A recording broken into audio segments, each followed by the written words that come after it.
দীর্ঘ অপেক্ষার অবসান অবশেষে এসএসসি মামলায় রায় ঘোষণা করল আদালত। ভোটের আবহে বড় ধাক্কা, রাজ্যের সমস্ত নিয়োগ বাতিল। হাইকোর্টের নির্দেশে 23,753 জনের নিয়োগ বাতিল। 2016 পুরো প্যানেল বাতিল গ্রুপ সি, গ্রুপ ডি, নবম, দশম, একাদশ, দ্বাদশ, সুদ সহ 4 সপ্তাহের মধ্যে বেতন ফেরতের নির্দেশ।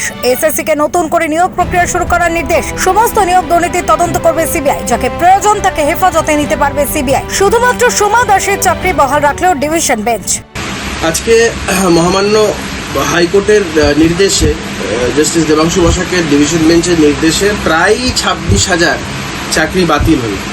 একটা জিনিস স্পষ্ট, সেটা হচ্ছে এই যে প্রাতিষ্ঠানিক দুর্নীতি, যে কথা দীর্ঘদিন ধরে বাংলার মানুষ বিরোধীরা বারংবার করে বলে এসেছে এই সরকারের আমলে একটা প্রাতিষ্ঠানিক দুর্নীতি হয়েছে, সেই দাবির প্রতি বা সেই দাবির সমর্থনেই শিরমোহর দিল হাইকোর্ট।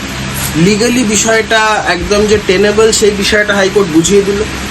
এখন এই ধরনের দুর্নীতির যখন অভিযোগ উঠত, বহু বড় বড় বিজ্ঞরা বলতেন যে আমাদের বিরুদ্ধে দুর্নীতি প্রমাণ হলে ফাঁসির দড়ি নিয়ে নাকি কোথায় ঝুলে টুলে পড়বে। এখন তো ওই দুর্নীতি প্রমাণ হয়ে দাঁড়ালো, এখন কোথায় ফাঁসির দড়ি নিয়ে ঝুলবে সেই জায়গাটা চিহ্নিত করে রাখলেই ভালো হয়। Bureau report, TV7 Bangla.